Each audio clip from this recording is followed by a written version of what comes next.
ठीक है, आज का हमारा पेपर है गायनी एंड ऑफ 21 अगस्त मॉर्निंग। पेज नंबर है 247। ठीक है। और अच्छा, एमसीक्यू नंबर 1 है, a patient with lipoma on posterior aspect of sternocleidomastoid 4 centimetre posterior in relation to clavicle with structure ligated leading to profuse bleeding.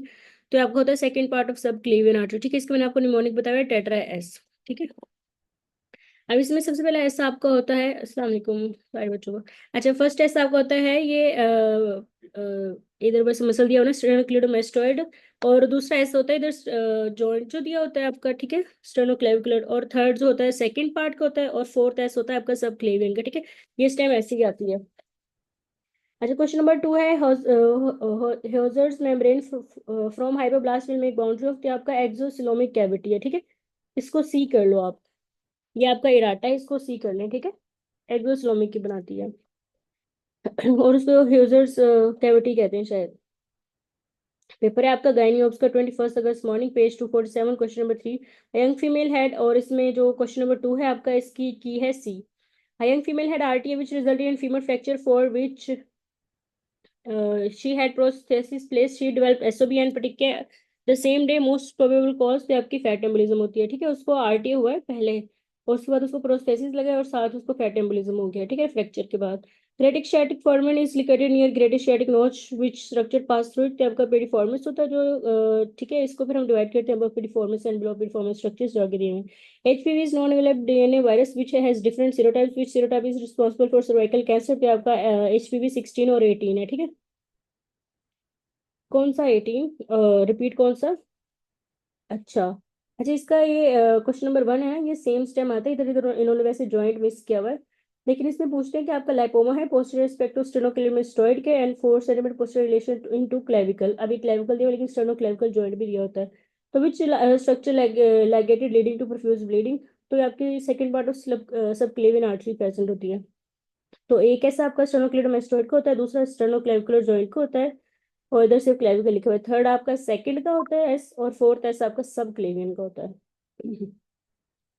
ठीक है, क्वेश्चन 5 में है आपकी सीरोटाइप एचपीवी 16 और 18। क्वेश्चन 6 है, lateral boundary of deep inguinal ring is made of. तो आपकी facial transversalis है। ठीक है, कल भी आया था। अच्छा, ये आपका वो जो है ना एब्डोमेन वाला चैप्टर, वो लास्ट में एब्डोमेन पैलेस वाला ना, तो ये सारे लिगामेंट्स और ये सारी बाउंड्री सब कुछ दिया हुआ है, वो अपने अच्छे से याद रखना है। अच्छा, जो मेरा सोर थ्रोट हुआ हुआ है, तो पूछ लेना अगर कोई बात समझ रहा है। Student examining a slide visualize the tumour of muscle of GIT protein which connect cell together is missing the protein is. तो आपकी फाइब्रोनेक्टिन होती है। ठीक है, और अगर फाइब्रोनेक्टिन का फंक्शन लॉस हो जाए तो वहाँ पे आपका वो ट्यूमर हो जाता है। ठीक है, आपकी अनकंट्रोल्ड प्रोलिफरेशन स्टार्ट हो जाती है, क्योंकि इसने जो है अडेयर करके रखना होता है सेल्स को together. 18-year-old girl diabetic presented to ER in semi conscious state, her ABG shows pH जो है 7 एसिडोसिस वाली, बीएसआर उसकी 300 है, एसिडोसिस तो है उसका। भाई कहा बेटी ने, इसका मतलब उसका मेटाबॉलिक एसिडोसिस है। ठीक है, carbonic anhydrase is very useful as it catalyse the conversion of CO2 into bicarb and is readily available at as it is located in, तो यह साइटोप्लाज्म ऑफ आरबीसीज है। ठीक है, ये क्वेश्चन हमेशा आता है, स्टेम थोड़ी इधर उधर क्यों थे उन्होंने, तो ये कार्बोनिक एनहाइड्रेट्स प्रेजेंट होता है आपका cytoplasm of RBCs. Increase ESF potassium what will be effect on heart. तो आपका डायस्टोलिक कार्डियक अरेस्ट होता है। ठीक है, इसको मैंने इस तरह याद किया हुआ है, अगर आपका कैल्शियम ज्यादा है ना, हाइपर कैल्सीमिया है। ठीक है, और कैल्शियम ने क्या कराना होता है, कॉन्ट्रैक्शन, तो आपका सिस्टोलिक कार्डियक अरेस्ट होगा। तो पोटेशियम का उसके उल्टा होगा, ऑपोजिट होगा। ठीक है, तो वो डायस अगर हाइपर किलिंग है तो फिर डायस्टोलिक कार्डियक अरेस्ट होगा। Maximum number of sodium channels are present in. तो ये आपका एक्सोन हिलक में मैक्सिमम सोडियम चैनल्स होते हैं। ठीक है, क्योंकि एक्सोन हिलक से आपके जो है ना एक्शन पोटेंशियल जनरेट होता है, इसलिए आपको वहाँ पे सोडियम चाहिए होता है। दूसरा सोडियम चैनल्स जो होते हैं ना आपका ये इन्होंने आपको पता है डिपोलराइजेशन करवानी होती है ना, तभी आपकी नव इम्पल्स जनरेट होती हैं, तो उसमें। और दूसरा थ्रेशोल्ड सेंसिटिविटी, आपकी अगर हाई डेंसिटी होगी ना सोडियम के एक्सोन हिलक्स पे, तो वो डिपोलराइजेशन को ज़्यादा सेंसिटिव होगा। बस कुछ भी नहीं, इसमें डिपोलराइजेशन बस आपने याद रखना है, क्योंकि वहाँ पे नर्व इम्पल्स जनरेट करनी होती है एक्सोन हिलक ने। A surgeon asked student to identify part of intestine which had thick loop with less mesentery fat, long vasor recta and few arterial arcades, which part it is। तो आपकी जैजनम होती है। ठीक है, कल उन्होंने जो जैजनम दिया हुआ था, और arterial few mesenteric arterial arcades option में पूछा हुआ था। ठीक है, अच्छा, सल्फर ग्रेन्यूल्स कंटेनिंग ऑर्गेनिज्म जो आपका एक्टिनोमाइसीट्स होता है, ठीक है, या कल टेल्कम उन्होंने वर्ड दिया हुआ था। Localised oedema is formed by accumulation of lymph due to lymphatic obstruction which are the following supports the above statement तो inflammation and fibrosis. Total body water is calculated by, तो आपका heavy water होता है। मेरी आवाज बिल्कुल ही बैठ रही है। अच्छा। आप लोगों को समझ आ रही है आवाज मेरी? I hope. अच्छा, ये आपका होता है inflammation fibrosis. Total body water is calculated by, तो ये आपका हैवी वाटर होता है, ठीक है। जो रेडियो एक्टिव होता है वो आपका ट्राइटेटेड होता है, और जो हैवी वाटर होता है आपका न्यूट्रेटिव। नहीं नहीं, कोई मसला नहीं। रात वहां पे ना एसी चलाया था और फौरन बंद कर दिया, लेकिन सुबह में उठी तो मुझे लग पता गया कि जला गया। तो यहाँ पे एंटीपेरिन दिया होता है मोस्टली सेवन्थ में, लेकिन इधर मतलब लेकिन मई में और अगस्त में ना, दोनों में इनको हैवी वाटर दिया होता आपने। प्लाज्मा इज, और एक क्वेश्चन में उन्होंने प्लाज्मा का भी पूछा हुआ था, ठीक है। A person wants to identify acid fast bacilli which feature is unique to acid fast bacilli, तो आपका होता है माइकोलिक एसिड, ठीक है। इसकी वजह से जो वो जिनसा स्टेन पे नहीं कर रहा होता, बल्कि इसके लिए अलग से वो एसिड फास्ट बेसिलाई कर रहे थे। क्योंकि इसकी उसमें ना वो होती है। ठीक हो गया डॉक्टर सलाम। American to OPD with complaint of haematuria, increase frequency on diarrhoea, stony hard mass felt, what is prostate lymphatic drainage. तो ये आपके इंटरनल आइलिक और सैक्रल नोड्स होते हैं, ठीक है, प्रोस्टेट कार्सिनोमा में। और आपको पता है अगर आपके इंटरनल आइलिक अलग से दिया हो तो आपने उसको चूज करना है। Defective protein in hereditary spherocytosis, तो आपका स्पेक्ट्रम होता है। Lady had difficult labour at village, she was brought to hospital with history of PV bleed and oozing gums for last 10 hours. CBC में HB6 है, उसकी platelet 30,000, peripheral blood में shows blood cells, ठीक है। Hepatitis PT दोनों लोग में तो आपका डीआईसी होता है। प्रेगनेंसी के आपकी हाइपर कोगुलेबल स्टेट होती है, ठीक है। और दूसरा ब्लड सेल्स भी होते हैं भी उसी में, और सारी प्रोफाइल भी डिरेंज उसी में होती है। जीनोटाइप ऑफ ट्रू हेमाफ्रोडाइट तो आपका XY होता है।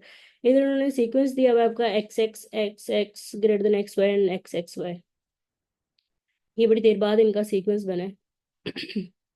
Right atrium infarction involves which of the following, तो आपका पेक्टिनेट मसल होता है, ठीक है। ये पिक्चर मैं आपको भेजी है। राइट एट्रियम में पेक्टिनेट मसल्स प्रेजेंट होता है। In COPD diagnosis will be made, तो आपकी V/Q जो 0.1% होती है।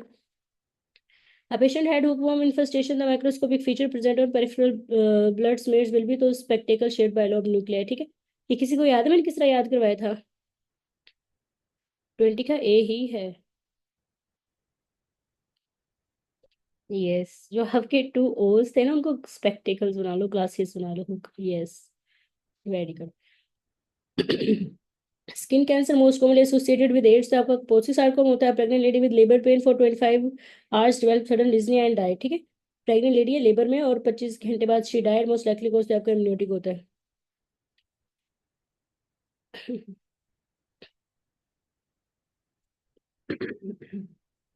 बाकी भी तो नहीं है। XXY है, लेकिन ये जो आपका XX/XY यही है इसका आंसर।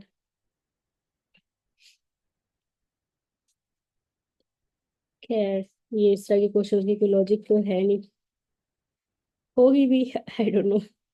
खैर, ये इस तरह याद कर लीजिए, इस तरह से ही आता है XX और XY। अगर XS होता आप उसको प्रेजेंट करते, फिर XY को करते हैं, और कभी कभी ये स्लैश वाला भी दिया होता है, वो भी ना हो तो फिर XXY। खैर, male patient came with complaint of lower back ache doctor during examination noticed and outgrown tuft of hair on the back at L5। Okay, what is your diagnosis? तो यागा बाइफिड अडल्ट होता है जिसमें सिर्फ hair होते हैं। What is the function of NK cells? Kill virus infected sales, ठीक है। अगर ट्यूमर सेल्स आता तो आप उसको चूज करते, वो नहीं है तो kill virus infected cells. Allograft is from one human to another, ठीक है। एलो और ओटो होता है जो सेल्फ टू सेल्फ होता है, और जीनो होता है टू डिफरेंट स्पीशीज। फ्लेक्सिबिलिटी और reflex is due to noxious stimuli. 250 है। एथेरोस्क्लेरोटिक प्लेट किस form of the smooth muscles, extracellular muscles, intracellular muscles, lipids, ठीक है। ये ये भी मैंने इस तरह याद किया जिसमें सारा कुछ है ना, तो आपने वो चूज कर लेना एथेरोस्क्लेरोटिक प्लेट के लिए।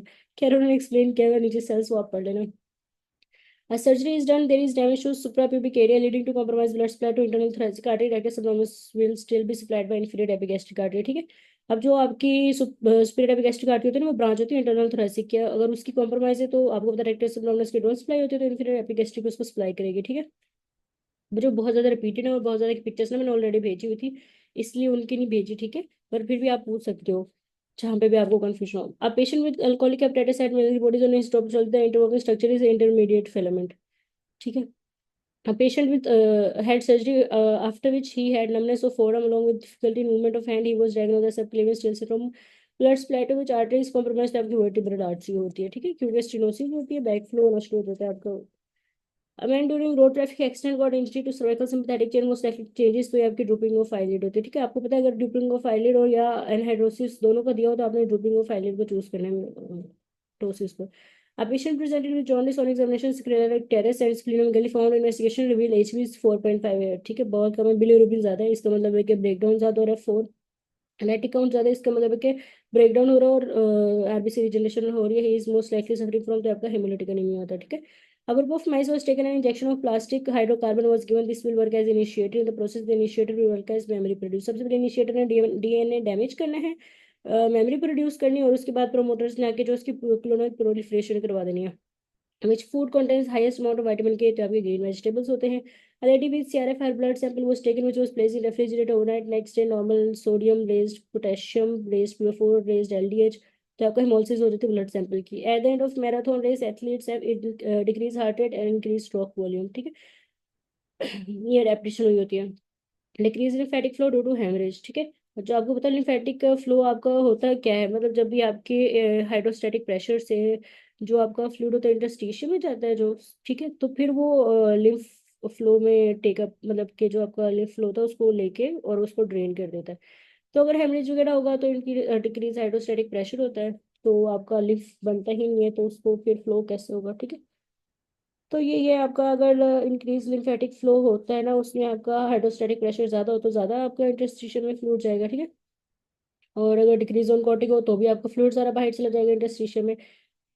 अब microbiologist was examining a slide under a microscope. It shows cell shrinkage, condensed nuclei, apical blebs, increased NYC, irregular cell membrane. What is happening to tissue, ठीक है। सेल मेम्ब्रेन इरेगुलर है पर intact है, ठीक है। तो ये आपका प्रोसेस होता है लिगामेंट पियर्स एट लास्ट, जो इसके 200 एमसीक्यूज है पूरे। Ligament pierced at last during epidural in paramedian approach, तो आपका लिगामेंटम फ्लेवम होता है, ठीक है। क्वेश्चन 43, आइसोप्यूबिक एडेमस फ्यूज एट एज ऑफ, तो आपका 7 ईयर्स पे होता है। Patient was diagnosed with carcinoma of breast having peau orange appearance due to distortion. अब ये बात है कि उन्होंने डिस्टॉर्शन पूछा है तो आप sensory suspensory ligament of breast लगाएंगे, और वैसे कॉज पूछते हैं तो लिम्फेटिक ऑब्स्ट्रक्शन लगाते हैं, ठीक है। अब इसमें आप लगाओगे distortion of suspensory ligament. Patient had internal jugular lymph node biopsy in neck region. After that, he developed numbness of earlobe, which of the following got injured? तो आपको greater auricular nerve होती है। Scale spine is landmark of which nerve? तो आपकी पोडेंटल nerve है। A patient with increased uroporphyrin 1 got diagnosed with congenital erythropoietic porphyria exam deficiencies, तो आपके यूरोपोर्फायरिन 3 synthetase होता है, ठीक है। आपको मैंने बताया जो जो आपका 1 होता है वो यूरिन में जाता है, और जिसकी डेफिशिएंसी होती है वो 3 होता है, ठीक है। तो यूरोपोर्फायरिन 1 आपके यूरिन में जाता है, और यूरोपोर्फायरिन 3 सिंथेटेज जो होता है ना, वो आपकी उसकी डेफिशिएंसी होती है एंजाइम की, ठीक है। एक तो आप देख लो सिंथेटेज एंजाइम ही होगा ना, तो 3 जो होता है उसकी डेफिशिएंसी होती है, और 1 जो होता है वो यूरिन में एक्सक्रीट हो रहा होता है। PCT has brush border that differentiated from DCT, जो the following makes brush border, तो आपके माइक्रोविलाई प्रेजेंट होता है उसमें। maternal mortality is maternal deaths by, तो ये 1 लाख लाइव बर्ड्स होती है, 1/1 लाख लाइव बर्ड्स, ठीक है। तो आपकी मेटरनल मोर्टेलिटी होती है 1/1 लाख लाइव बर्ड्स, ऐसे कुछ दिया हुआ फिर। Test which rules out false negative disease known as, तो ये आपका होता है सेंसिटिव, ठीक है। ये मैंने आपको ना डिफरेंस भेजा, उसमें बड़ा अच्छा एक्सप्लेन किया हुआ है उन्होंने। इसका ना एक उन्होंने निमोनिक बनाया हुआ था, स्पिन और स्नाउट, SPIN और स्नाउट, ठीक है। तो वो जो स्पिन था ना, S और P, ठीक है, इसका था कि स्पेसिफिसिटी जो है वो रूल इन करती है इन, SP से स्पेसिफिसिटी और इन से इन, रूल इन करती है डिजीज को, और सेंसिटिविटी जो रूल आउट करती है, तो S से सेंसिटिविटी और आउट, सेंसिटिविटी और आउट, ठीक है। तो आपकी डिजीज को जो है ना वो रूल आउट करती है सेंसिटिविटी, और रूल इन करती है स्पेसिफिसिटी। अब सेंसिटिविटी में ये होता है कि ये करेक्टली आइडेंटिफाई करती है जिन लोगों को डिजीज होती है, ठीक है, रूल इन कर देती है कि इनको ये डिजीज है। और जो रूल आउट करती होती स्पेसिफिसिटी, वो रूल आउट करती है it correctly identifies every person who does not have target disorder, ठीक है, कोई भी डिजीज उसमें नहीं है। तो आपको इसलिए सेंसिटिविटी जो है ट्रू पॉजिटिव होता है, और स्पेसिफिसिटी जो होता है वो ट्रू नेगेटिव होता है। और बच्चों कम्युनिटी मेडिसिन भी आपके आपके अपनी जिम्मेदारी है। Real capsule is flied by, तो इसका आंसर है अल्फा। इसको भी आप करेक्ट कर लो। तो ये इंटरलोब्यूलर होती है। इंट्रालोब्यूलर लिखा अच्छा नीचे है, तो आपकी इंटरलोब्यूलर कर लो इसको। इसे उन्होंने एक्सप्लेनेशन में ठीक दिया, ऊपर बस लिखा हुआ है। Baby was born to diabetic mother which of the following complication will baby have, तो आपका रिस्पिरेटरी डिस्ट्रेस सिंड्रोम होता है, आपको पता है। अच्छा पीछे ना ये एमसीक्यू आया था, और उससे उधर उन्होंने हाइपरग्लाइसीमिया चूज किया, तो उसको आपने ठीक कर लिया एआरडीएस। ये मैंने मेन में भी गलत लगा के आई थी मैं इसका आंसर को। मैं हाइपरग्लाइसीमिया लगा के आई थी। पर ये आपका है रिस्पिरेटरी डिस्ट्रेस सिंड्रोम, ठीक है, इसको आप वहां पे भी करेक्ट कर लो। अच्छा ये जो आपकी, आपको पता है डायबिटिक मदर्स जो होती हैं उनमें एक तो आप प्रेगनेंसी उनको आप एक्सपेक्ट करो तो उनकी लंग मैचुरेशन थोड़ी डिलेड होती है, ठीक है। और दूसरा ये कि अगर उनकी फिर भी 36-38 वीक्स पे आपको करनी पड़ जाती है, क्या कहते हैं, अगर लेबर रिड्यूस करनी पड़ती है सी सेक्शन, तो उनको आप स्टीरॉइड्स देते हो। क्योंकि क्या होता है, जो आपकी हाइपरग्लाइसेमिक मदर है ना, उसके अंदर उसके अंदर जो है ना इंसुलिन ज़्यादा हो रही होती है, ठीक है। मतलब वो है हाइपरग्लाइसेमिक, लेकिन जो फीटल इंसुलिन लेवल्स है ना वो बढ़ जाते हैं डायबिटिक मदर्स के, स्पेशली जिनकी पोरली कंट्रोल होती है, ठीक है। तो एक्सेसिव ग्लूकोज जो होता है वो प्लेसेंटा को क्रॉस कर जाता है, और जो आपकी हाई लेवल ऑफ इंसुलिन है ना वो आपकी सर्फेक्टेंट को वो प्रोड्यूस नहीं होने देती, ठीक है। क्योंकि जो आपकी इंसुलिन है ना वो आपके टाइप 2 एलिव्युलर सेल्स की प्रोडक्शन को नहीं होने देती, और फिर वो आपको आपको पता है सर्फेक्टेंट्स प्रोड्यूस कर रहे होते हैं, और वो आपकी सर्फेक्टेंट्स जो है टेंशन को डिक्रीज करते हैं, कंप्लायंस को इंक्रीज करते हैं लंग्स की, ठीक है। तो इसमें आपका ना एआरडीएस आता है। स्पेशली अनकंट्रोल्ड मदर्स की ग्लूकोज जो है प्लेसेंटा क्रॉस करती है, बेबी में इंसुलिन प्रोड्यूस होती है, हाइपर इंसुलिनीमिया हो जाता है, और वो आपका जो है प्रोड्यूस नहीं होने देती टाइप 2 एलिव्युलर सेल्स को, और फिर आपका सर्फेक्टेंट प्रोड्यूस नहीं होता और आपका एआरडीएस हो जाता है। समझ आया? क्योंकि मेरे जैसे लोग तो इसको गलत कराएंगे।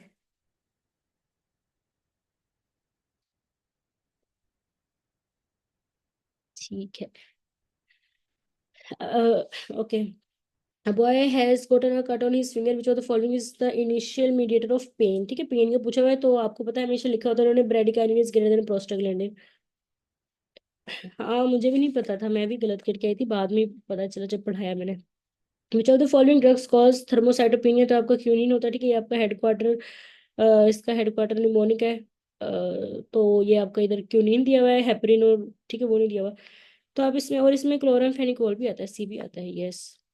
The nerve supply of vulva is pudendal nerve, ठीक है, तो आपका जेनिटल ऑर्गन्स को पोडेंडल नर्व सप्लाई करती है। Patient presented with lower abdominal pain on examination, there is mass in pelvic region which is extended up to umbilicus, what is tumour marker of this cancer, तो ये आपका ovarian carcinoma जिसका tumour marker जो C1 to 5 है, pelvis से originate करिए और abdomen तक एक्सटेंड करिए। Patient wants analgesia for pain free labour, what will you give, तो ये आप नाइट्रिक ऑक्साइड देते हो। जो नाइट्रिक ऑक्साइड होता है, इन्होंने इधर ना पेन फ्री के लिए ही पूछा हुआ है, तो नाइट्रिक ऑक्साइड आपका ना गुड एनाल्जेसिक है। एनेस्थेटिक तो ये वीक है, पर एनाल्जेसिक ये स्ट्रॉन्ग है, मतलब ये आप इसलिए कॉम्बिनेशन में देते हो हेलोथेन के। हेलोथेन आपका गुड एनेस्थेटिक है पर वीक एनाल्जेसिक है, ये दो डिफरेंट चीजें हैं। उन्होंने इधर पेन फ्री पूछा हुआ, तो आप ये नाइट्रिक ऑक्साइड पाओगे, ठीक है। ये आई थिंक नवंबर में डॉक्टर हसीब ने पढ़ाया था, और उसके बाद नहीं भूला मुझे ये, और ये आता है क्वेश्चन। तो आपका जो गुड एनाल्जेसिक है ना वो नाइट्रिक ऑक्साइड है, ठीक है। Common to glucagon epinephrine is glycogenolysis in liver and skeletal muscles, जो आपका ग्लूकागोन होता है उसका काम भी होता है ग्लूकोज इंक्रीज करना, एपिनेफ्रिन का भी यही काम होता है, मेटाबॉलिक डिमांड ज्यादा हो जाती है तो उसने भी ग्लाइकोजिनोलाइसिस करानी, स्टोरेज ग्लाइकोजन को ब्रेक डाउन करवा देना है। बायोटेम्पोरल हेमोनोपिया कॉज बाय लीजन ऑफ, तो ऑप्टिक एस्मा, और इधर उन्होंने मोस्ट स्पेसिफिक कर दिया मिडल ऑप्टिक एस्मा, कभी कभी सेंट्रल ऑप्टिक एस्मा भी दिया होता है। A young boy presented OPD with complaint of gynecomastia, long legs and hypogonadism, ठीक है। अगर the following condition is most likely suffering from, तो आपका क्लाइन फिल्टर होता है, ठीक है। अभी उन्होंने देखिए सिर्फ गायनेकोमेस्टिया से आप पहुंच सकते हो, और हाइपोगोनाडिज्म से, वरना इसका टॉल वो भी दिया होता है, ठीक है। और लार्ज टेस्टिस, और कभी कभी वैसे 47XXY लिखा ही होता है उनमें। तो ये आपका क्लाइन फिल्टर है, ठीक है। इसमें दो ही सिम्टम दी हुई है, लॉन्ग लेग है जो आप समझो वो टॉल स्टेचर दिया होता है, गायनेकोमेस्टिया और hypogonadism. A pregnant lady with 5 weeks of gestation and amenorrhea presented you in OPD. She was diagnosed with German measles. Which of the following complication fetus likely to have? तो या तो bilateral Cartwright होता है, ठीक है। ठीक है, with in अगर आ जाए 7 तो कैटरेक्ट है, और complication after 7 deafness, overall deafness is greater than cataract. Superficial enquiring इस फॉर्म में तो आपको एक्सटर्नल ओब्लिक एपिन्यूरोसिस है, ठीक है, ये इसके मैं आपको भेजिए। Negatively charged particles are prevented from entering into the basement membrane, which of the following component of responsible for prevention of negative compounds? ये आपका प्रोटोग्लाइकन है, ठीक है। अब इसका आप निमोनिक और फुल वो भी लिख दो कि उनसे बनता क्या है, सीक्वेंस, सीक्वेंस भी। Certain organisms cause cytotoxic cell injury, ischemia, and burn injury. What is the most common mechanism of which is this is achieved? तो आपका रिएक्टिव ऑक्सीजन स्पीशीज होता है, ठीक है। और ये आपको पता है, एक और एमसीक्यू था कि ये न्यूट्रोफिल्स बनाती हैं आपके रिएक्टिव ऑक्सीजन स्पीशीज, जिनको आप फ्री रेडिकल्स कहते हो या ऑक्सीडेंट्स कहते हैं, ठीक है। और इनके अगेंस्ट बॉडी फिर एंटीऑक्सीडेंट्स बना रही होती है, या फिर जो हम बाहर से एंटीऑक्सीडेंट्स ले रहे होते हैं, glutathione, vitamin E, vitamin C, सारे मल्टीविटामिन, या इवन फ्रूट्स में हम कह रहे होते हैं एंटीऑक्सीडेंट होते हैं, ठीक है। तो ये आपकी रिएक्टिव स्पीशीज जो है ना आपकी, ये प्रोड्यूस कर रहा होता है ये सारी इंजरी स्कीम में। A female presented with weakness on right side city shows posterior frontal parietal and medial temporal lobes, जहाँ पे सारी लोब्स आपने दी हो ना, ठीक है, तो वहाँ पे आप एमसीए चूज करो। एमसीए आपकी मोस्टली ब्रेन के लोब्स को सप्लाई, वो ब्रेन लोब्स को सप्लाई कर होते हैं, ठीक है। मिडल सेरिब्रल आर्टरी, जब तक के सिम्टम्स ना दिए हो तो आप फिर मोस्ट कॉमन पे जाते हो। Sacral hiatus is infused S4, S5 on initial patient interview. Least likely thing to do is project an image of authority. Fatty acid glycerol combined to form neutral fats in Golgi body. ठीक है, repeated है सारे। Platelet aggregation is inhibited by, तो ये आपका prostacyclin होता है। Prostacyclin आपको पता है एंडोथेलियल सेल्स प्रोड्यूस कर होते हैं, PG1 2, ठीक है। तो ये आपका एक तो वैसे डायलेशन करवा रहा होता है, और दूसरा ये आपके इनहिबिशन ऑफ प्लेटलेट एग्रीगेशन करवाता है, ठीक है। और जो आपका थ्रोम्बोक्सिनेट है वो एग्रीगेशन करवाता है, ये उसको अपोज करता है उसके एक्शन को, और ये जो है एग्रीगेशन को इनहिबिट कर रहा होता है, ठीक है। और ये आपका एंटी इन्फ्लेमेटरी भी होता है। ऑटोनोमिक नर्वस सिस्टम इस कंट्रोल का तो आपका हाइपोथैलेमस होता है, ठीक है। आपको पता है जो भी आप टेम्परेचर रेगुलेशन पढ़ रहे होते हो, सिंथेटिक पैरासिम्थेटिक से कार्डियोवैस्कुलर आपकी जो पढ़ते हो, सिंथेटिक पैरा से, या डाइजेशन, स्ट्रेस रिस्पॉन्स, सारे आपका हाइपोथैलेमस कंट्रोल कर रहा होता है, ठीक है। तो आपका ऑटोनोमिक जो है हाइपोथैलेमस करता है। Lesion of C5 C6 which now is affected to C6, जब भी प्रेजेंट कौन सी होती है वो डिफरेंट होती है, वो हम लोग लेवल के हिसाब से, मैं तो पिक्चर देखती थी। लेकिन एक चीज, ये चीज याद रखो, जब भी वो इंजरी का पूछे ना, या लीजन का या कंप्रेशन का या कौन सी अफेक्ट होगी, तो आपने नीचे वाली चूज करनी है। जैसे C5 C6 में से आपने C6 चूज करनी है, ठीक है। चाहे वो लंबे रीजन में दियो, या ये सी में दियो, या सर्वाइकल में, ठीक है। तो आप देख लेना, आपको हमेशा जो है ना नीचे वाली मिलेगी आपको answer. A patient presented with lower backache and pain radiating to thigh and leg, radiologist shows disc herniation L4 L5 which now root is compressed, तो आपके L5 होगी। Glucose is transported in intestine through, तो Na glucose को transport, या SGLT receptor जो आपका होता है, ठीक है, ये आपका सेकेंडरी एक्टिव ट्रांसपोर्ट होती है, अदरवाइज आपकी हर जगह फैसिलिटेटेड होती है। और किडनीज में भी जो है आपकी सेकेंडरी एक्टिव ट्रांसपोर्ट होती है। बाकी प्लेसेंटा हो या कहीं पे भी एब्जॉर्प्शन हो रही है, वो आपकी फैसिलिटेटेड डिफ्यूजन के थ्रू होती है। LED has history of recurrent abortion, जो टेस्ट शुड बी डन, तो आपका लूपस एंटीकोआगुलेंट होता है, ठीक है। बाकी दो कौन सी एंटीबॉडीज होती है बच्चों, तो ये आपका एंटीफॉस्फोलिपिड सिंड्रोम है। विच of the following is release early in stress, तो इन्होंने जो है ना सीक्वेंस पूछा है, तो CRH सबसे पहले आता है, फिर वो ACTH को रिलीज करता है, फिर कॉर्टिसोल।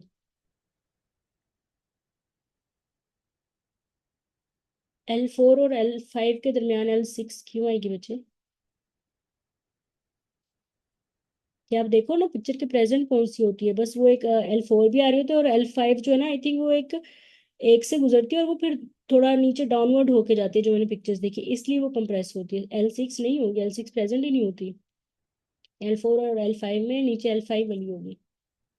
या पिक्चर देखो आप, फिर को आपको ना एनाटॉमी तो पिक्चर से ही आती है, ठीक है, फिर आपको पता चलेगा। मैंने सेव नहीं की, मैं पहले भेजी हुई ग्रुप में। एंटीकार्डियल होती है 73। इसमें ये आपका ना सेकेंडरी एक्टिव ट्रांसपोर्ट होता है, ठीक है, इंटेस्टाइन और किडनीज में, और इसको कहते हैं SGLT, ठीक है। जो आपके ये रिसेप्टर्स होते हैं, serum, I think serum, SGLT full form क्या थी SGLT की, उस दिन भी अच्छा पहले मैंने सेव की थी। आपके ना रिसेप्टर्स होते हैं, मैं आपको बताती हूँ। तो इनके थ्रू जो है ना आपके इंटेस्टाइन में और उसमें किडनीज में रीअब्जॉर्प्शन होती है, ठीक है। अ, अच्छा, sodium glucose core transport channels, SL, SG और LT, ठीक है। सोडियम ग्लूकोज को ट्रांसपोर्ट चैनल्स, तो ये आपके इनके थ्रू आपके किडनीज और इंटेस्टाइन में जो है आपके ग्लूकोज की रीअब्जॉर्प्शन होती है। यस, ठीक है। और ये होता है आपका सेकेंडरी एक्टिव ट्रांसपोर्ट सिस्टम। ठीक है, और बाकी इस बॉडी में आपकी, इवन के प्लेसेंटा में भी और बाकी बॉडी में रीअब्जॉर्प्शन आपकी फैसिलिटेटेड डिफ्यूजन से होती है। ठीक है, ये दो एक्सेप्शन है आपकी।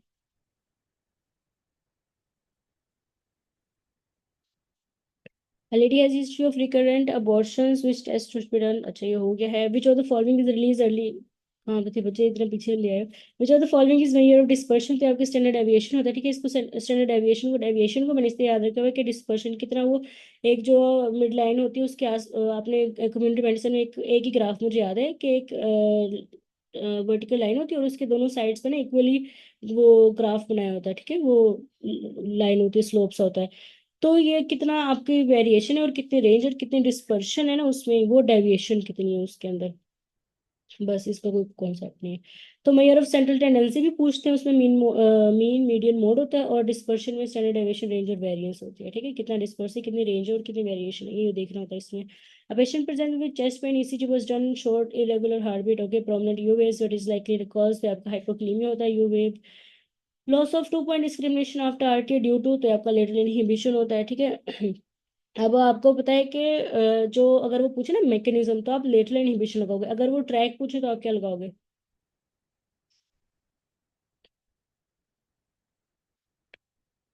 यस। अच्छा, अब इसमें होता है क्या है कि एक सेंसरी स्टिमुलाई आया। ठीक है, उसने आपके जो है ग्रुप ऑफ सेंसरी रिसेप्टर्स को एक्टिवेट किया।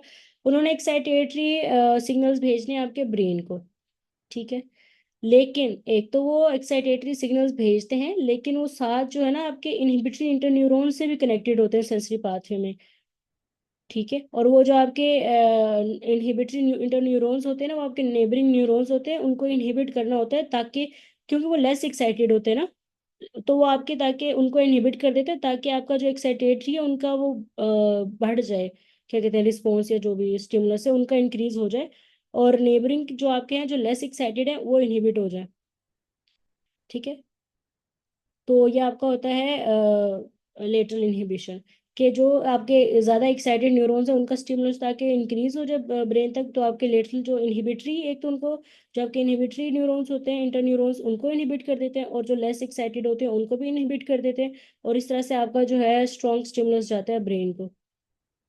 यह होता है आपका लेटरल इनहिबिशन। ठीक है, लेटरल जो उसके हैं नेबरिंग जो है उनको इनहिबिट कर देते हैं ताकि जो मेन सेंसरी स्टिमुला है वो उसका वो स्ट्रॉन्ग स्टिमुलस बन के ब्रेन तक जाए। ठीक है, समझ आया? और इन्होंने तो लेके भी आपकी फाइन मूवमेंट्स जानी है, तो उसके लिए तो स्ट्रॉन्ग स्टिमुलस होगा। आपको ये समझ आया तो बताएं बच्चों। क्यों ये एमसीक्यू आता है, कभी ट्रैक का पूछते हैं, कभी मैकेनिज्म का पूछते हैं। ठीक है, वेरी गुड। अच्छा, क्वेश्चन नंबर 79 है। A patient presented at 8 weeks of gestation with passage of grape-like messes, clots, vesicles. What should be left finding should be आपके increased beta HCG over की आपकी मोलर प्रेगनेंसी है। Okay, doctor नारदाना, अच्छा आपको पता है जब ये आपका एक स्टिमुलस जाता है ना, कुछ उसके एक्साइटेटरी होते हैं, कुछ उसको इनहिबिट भी कर रहे होते हैं। ठीक है, अगर एक्साइटेटरी होंगे तो आपके पर मोटर न्यूरॉन वाले वो साइंस आते हैं, जिस तरह अगर उसके इनहिबिटरी वो खत्म हो जाए मैकेनिज्म। ठीक है, तो इस तरह आपके इम्पल्स जो होता है ना उसके कुछ एक्साइटेटरी वो होता है, और कुछ उसके न्यूरॉन्स और कुछ उसके ना इनहिबिटरी भी होते हैं। ठीक है, उसमें ताकि बहुत ज्यादा ना जाए, मतलब कंट्रोल रखते हैं इस तरह से। लेकिन एक स्टिमुलस आया, सेंसरी स्टिमुलाई आया है, तो उसके उसने एक काम करना है। एक तो उसने जो एक्साइटेशन ऑफ, अच्छा मतलब मीटिंग खत्म होगी, मुझे 10 मिनट्स रह गए इस वाली मीटिंग के। ठीक है, अब मैं आपको बता देती हूँ। ठीक है, आपका जो सेंसरी स्टिमुलाई आया है, ठीक है, उसने आपके प्राइमरी सेंसरी न्यूरॉन्स को एक्टिवेट किया है। ये जो आपके सेंसरी न्यूरॉन्स हैं ना, इन्होंने जो है डायरेक्टली स्टिमुलेट कर देना आपके एक्साइटेड जो आपके सिग्नल्स हैं, ठीक है, टू द ब्रेन, उनको भेज देना ब्रेन की तरफ। और उसके साथ ही आपका ये सेंसरी पाथवे में इसमें कुछ आपके एक्साइटेटरी न्यूरॉन्स होते हैं और कुछ आपके जो है ना इनहिबिटरी इंटर न्यूरॉन्स होते हैं, जिन्होंने उसको रोकना भी होता है। ठीक है, और कुछ एक्साइटेटरी और कुछ इनहिबिटरी होते हैं, दोनों चल रहे होते हैं। तो वो जो आपका या एक्साइटेड न्यूरॉन्स होते हैं ना, वो इनहिबिटरी सिग्नल्स भेजते हैं अपने नेबरिंग को न्यूरॉन्स को या एडजेसेंट न्यूरॉन्स को, या जो उसके लेटरली प्रेजेंट होते हैं या जो लेस एक्साइटेड होते हैं। ठीक है, इंटर न्यूरॉन्स के जरिए उनको इनहिबिट कर रहा होता है। इसकी वजह से जो है ना नेबरिंग न्यूरॉन्स की एक्टिविटी कम हो जाती है, और आपकी फिर इनहिबिटिंग जो होते हैं ना स्टिमुलाई, वो वो स्टिमुलस डिक्रीज कर जाता है, और जो आपके एक्साइटेड है, जो न्यूरॉन्स है उनका एक्शन इंक्रीज हो जाता है, तो वो आपके ज्यादा स्ट्रांग वो लेके जा रहे होते हैं सेंसेशंस। इससे आसान करके मैं बता नहीं पा रही। आपको समझ आया? बस आपको ये, आप ये तो कॉमन नॉलेज है ना कि एक्साइटेटरी जहाँ होते हैं उधर आपके इनहिबिटरी सिग्नल्स भी होते हैं जो जिन्होंने उसको रोकना होता है। ठीक है, ये स्पाइनल कॉर्ड में आता है। अगर आपके इनहिबिटरी वो किसी भी इंजरी की वजह से लॉस हो जाए तो आपके अपर मोटर न्यूरॉन के वो आ रहे होते हैं सिम्टम्स सारे, एक्सजेजरेटेड हर चीज़। ठीक है, तो इसी तरह से जो एक्साइटेटरी और इनहिबिटरी होती है, जो एक्साइटेटरी उसने जो अपने एडजेसेंट को इनहिबिट भी करना होता है कि वो अपना सिग्नल ना भेज दें। तो ये होता है लेटरल मैकेनिज्म, इससे जो है जो सेंसेशन लेके जानी होती है ना वो स्ट्रांग हो जाती है। That's it, simplest possible way मेरी तरफ से। बाकी शायद कोई और कर ले ज्यादा सिंपल। अच्छा, source of oestrogen and progesterone in last trimester, तो ये सोर्स होता है आपको प्लेसेंटा। और अर्ली प्रेगनेंसी में क्या सोर्स होता है बच्चों? Most important function of progesterone, तो कॉन्ट्रीब्यूटिव सिक्रेटरी फेज ऑफ एंडोमेट्रियम। ठीक है, सिक्रेटरी फेज में होता है इसका। हाँ, ये फंक्शन अच्छी जो इस तरह की एक्सप्लेनेशन दी होती है ना, इसकी पिक्चर ले लिया कि इन्होंने कंपाइल किए होते हैं एक ही जगह पे सारे एमसीक्यूज आपके। ठीक है, बहुत बहुत अच्छे ना होता है क्विक रिवीजन के लिए भी। A patient presented with signs and symptoms of aspirin toxicity to reduce the symptoms. ACO3 was infused. What is the mechanism by which bicarb reduce toxicity of aspirin? ठीक है, हमने इतनी दफा सेम एमसीक्यू क्या है, जब आपकी एल्कली यूरिन की पीएच जो एल्कलाइन हो जाती है, एस्पिरिन आयोनाइज फॉर्म में चला जाता है और उसकी जो है फिर रीअब्जॉर्प्शन डिक्रीज कर जाती है, ट्यूबुलर रीअब्जॉर्ब नहीं हो दोबारा से किडनीज में होता है और वो एक्सक्रीट हो जाता है। और इसी तरह से फिनोबार्बिटोन की भी है। ठीक है, अब उसका भी सेम होता है, इसको आयन ट्रैपिंग मैकेनिज्म कहते हैं। A woman had polyp in the cervix, it was removed and histopathology showed a portion of polyp covered by squamous epithelium, the changes the metaplasia. Polyp आपका एंडोसर्विस में होता है, एंडोसर्विस आपका सिंपल कलमनर होता है। एक्टोसर्विस की लेकिन आपकी सर्टिफाइड स्क्वेमस नॉन केराटिनाइज्ड ही होती है, और जो आपका एंडोसर्विस होता है उसमें सिंपल कलमनर होती है। अब वो पॉलिप है, उसको उसके पॉलिप की जो है वो स्क्वेमस एपिथेलियम है, तो ये आपका मेटाप्लेजिया हुआ है। A patient presented with the decreased heart rate in year on standing, her pulse increased due to the decreased venous return है। ठीक है, डिक्रीज वेनस रिटर्न होगा उसका, और उसकी कंपनसेटरी मैकेनिज्म स्टार्ट हो जाएंगे और उसमें जो है इंक्रीज हार्ट रेट हो जाएगा। Glucose is transported. अच्छा, आप लोगों में से कोई जो है ये इसकी स्टेम्स इकट्ठी करेगा? मतलब कि जितनी भी सारी हैं ये कंपनसेशन किससे हो रहा है, इंक्रीज किससे हो रहा है, फर्स्ट क्या चेंज होगा, फिर बेरर रिसेप्टर्स, ये सारा कुछ वॉलेंटरली भी बता दे, वरना मुझे इधर से खोलना पड़ेगा कौन कौन से बच्चे हैं। कोई बता दे। डॉक्टर नार्थ देना बहुत आंसर करते हैं। ये थोड़ा सा ना मुश्किल है क्योंकि इसमें से लाजमी एमसीक्यू भी आता है। डॉक्टर अनारदाना, आप ये कंपाइल कर लोगे सारे स्टेम्स, फेसबुक वाले ग्रुप से करनी है या एसकेएस में आपको कहीं भी मिल जाए, या फिर आपको डबल ए के पॉइंट्स में मिल जाए, वो जो स्टार्ट में लिखे हुए हैं एक साथ लिखे हुए हैं। ठीक है, ये बहुत इंपॉर्टेंट है, लाजमी इसमें से पूछते हैं, लाजमी। मैंने कोई पेपर नहीं देखा जिसमें से इसको टच नहीं किया। Glucose is transported in cells of muscles and adipose tissue by which mechanism पे आपका GLUT4 होता है। A patient having total anti एचबीसी रिएक्टिव, आईजीएम नेगेटिव, एचबीएस भी negative, anti HBs positive, what is problem diagnosis पे आपका past exposure होता है। ठीक है, ये मैंने जो है ना एंटीजन एंटीबॉडीज एक दफा की थी रफी से और मुझे दोबारा कभी नहीं भूली। अब मैं आपको बताती हूँ, वो वैसे तो रफी वाली मैंने एक दफा वीडियो भी बनाई थी अगर किसी के पास हो। अच्छा, आपका एचबीसी पॉजिटिव कब आता है?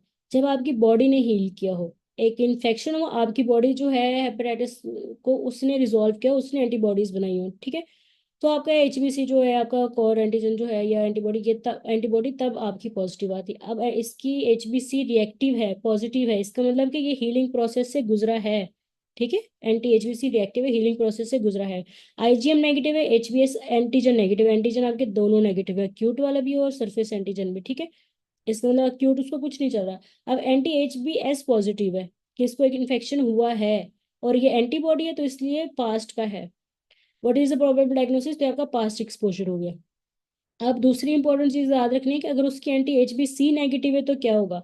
इसका मतलब है बच्चों बताओ किसको पता है, एंटी एच बी सी भी नेगेटिव है और बाकी चीजें भी नेगेटिव है, सिर्फ anti H B S positive है, एक ही पॉजिटिव है। यस, तो वो वैक्सीनेशन हुई, उसकी बॉडी ने प्रोसेस से, यस, उसकी बॉडी जो है हीलिंग प्रोसेस से नहीं गुजरी, उसको सीधा आपने जो है ना वैक्सीन दे दी है, तो उसका वो विंडो पीरियड आया नहीं, और वो सिर्फ आपका anti H B S positive है कि इसको एक्सपोजर हुआ है। ठीक है, और तो और वो आपकी वैक्सीनेशन में होता है। यस, वेरी गुड बच्चे। Research has been done on different groups. The research rejects the null hypothesis. It means there is huge difference between two. ठीक है, जो आप अज्यूम कर रहे हो तो एक स्टेटमेंट लिखते हैं, ठीक है। अगर आपका रिजल्ट उसके बिल्कुल ऑपोजिट आ जाए तो आप उसको रिजेक्ट कर देते हो, क्योंकि आपके जो डिफरेंस है बिटवीन टू ग्रुप्स वो ह्यूज है। Child eat food at restaurant, child present with abdominal pain with dysentery, stool contents pus and RBC causative agent is, तो आपका एंटर हेमरेजिक इकोलाई है। ये ना इकोलाई के भी सारे इन्होंने कंपाइल किए हुए हैं, एसके या डबल ए में भी हैं और SK18 में भी कंपाइल किए हुए हैं। तो उन इस तरह के एक्सप्लेनेशन की ना आप लोग पिक्चर्स भेज दिया करो, ताकि एक दफा रिवीजन हो जाए, और अपने फोन में भी सेव किया करो। विच of the following produces maximum vasoconstriction, तो आपका प्रोक्लेम करता है। A patient is undergoing workup for primary infertility. Which of the following will indicate ovulation has occurred? तो आपका थिक सर्वाइकल म्यूकस होता है विद नो फर्निंग, ठीक है। और अच्छा, अब ये आपने बस इसका कॉन्सेप्ट याद रखें, जब आपकी ओव्यूलेशन होती है ना, आपका एस्ट्रोजन डिक्रीज कर जाता है और आपका प्रोजेस्टेरोन इंक्रीज कर जाता है, ठीक है। अब जो ये आपका थिक और ओव्यूलेशन की कुछ सिम्टम्स होते हैं, जिसमें आपका माइल्डली बॉडी टेम्परेचर रेज होता है, म्यूकस जो आपकी म्यूकोस सर्वाइकल म्यूकस होता है उसकी कंसिस्टेंसी चेंज हो जाती है, और साथ अगर आप देखो माइक्रोस्कोपी की तरह दिया तो उसमें फर्निंग होती है विथ नो फर्निंग। जो आपकी फर्निंग होती है ना, वो आपको एस्ट्रोजन करवा रहा होता है, ठीक है। लेकिन नो फर्निंग का मतलब है कि एस्ट्रोजन का लेवल कम है, अब प्रोजेस्टेरोन का लेवल ज्यादा, ओव्यूलेशन में प्रोजेस्टेरोन का लेवल ज्यादा हो जाता है, क्योंकि उसने इम्प्लांटेशन के लिए आपकी यूट्रस को तैयार करना होता है, ठीक है। तो थिक सर्वाइकल म्यूकस हो जाता है और नो फर्निंग हो जाती है। जब नो फर्निंग हो रही है इसका मतलब कि आपकी प्रोजेस्टेरोन का लेवल ज्यादा हो गया। A female has abdominal pain before 2 weeks of menstruation. This is middle shimmers. ठीक है, ये आपका अच्छा, आई थिंक लास्ट टाइम किसी बच्चे ने कहा था ये PMS होता है, वो उसी को कहते हैं। खैर वो अब मुझे पता नहीं। अच्छा, ये जो आपका, अच्छा सॉरी, abdominal पेन होता है उसको मिडल शिमर्स कहते हैं। इसमें आपका ये, सॉरी, अच्छा इसमें आपके क्या होता है मिडल शिमर्स में, कि जब एग रिलीज होती है ना आपकी ओवरी से, ठीक है, तो जो आपकी एग रिलीज होती है तो आपकी स्ट्रेचिंग होती है और रप्चर होती है फॉलिकल्स की, जो उसके मेच्योर एग को स्ट्रॉन्ग कर होते हैं। हाँ, डिफरेंट है ये, ठीक है। और उसके बाद जब एग के आसपास वाली सराउंडिंग्स जो होती है ना, फॉलिकल की सराउंडिंग होती है, वो रप्चर कर जाती है, ठीक है। और वो जो है फ्लूइड और blood release during this process होता है, वो इरिटेट कर रहा होता है आपके एब्डोमेन को, और डिस्कम्फर्ट कर रहा होता है, ठीक है। और जो फॉलिकुलर जब रप्चर करता है ना, when the follicle burst and release egg, it can cause mild bleeding and leakage of follicular fluid, ठीक है। ये एब्डोमेन को इरिटेट कर रहा होता है आपका जब वो बर्स्ट करता है, और थोड़ी सी माइल्ड ब्लीडिंग होती है और लीकेज ऑफ फॉलिकुलर फ्लूइड होती है, विच इरिटेट एब्डोमेन, और फिर पेन होती है, ठीक है। समझ आया? मिटल शिमर्स ये आता है, ये एमसीक्यू काफी आता है। अच्छा, मैं आपको बताती हूँ सर, ओव्यूलेशन में क्या हो रहा होता है कि आपके फॉलिकल्स ने रप्चर करना है, मेच्योर फॉलिकल ने, ठीक है, और एग को रिलीज कर देना है।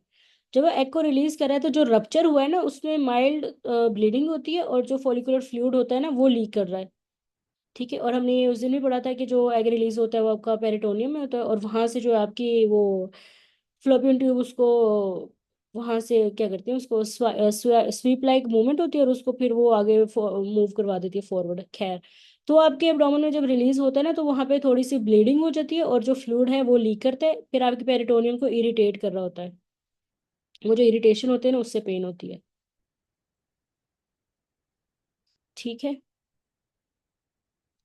और वो जो इसमें क्रैम्प्स पड़ते हैं, वो जब आपका फ्लोपियन ट्यूब ट्यूब में आ जाता है और वो कॉन्ट्रैक्ट करते हैं ना एग को आगे मूव करवाने के लिए, उसमें वो क्रैम्प्स और डिस्कम्फर्ट होता है। और ये पेन ये इसकी वजह से हो रहा होता है, ये माइल्ड ब्लीडिंग और लीकेज ऑफ फॉलिकुलर फ्लूइड की वजह से। अच्छा, नेक्स्ट है, family presents with a family history of venous thromboembolism. She has come to your clinic for further information. What is most sensitive investigation? तो आपका डी डाइमर्स होता है, ठीक है।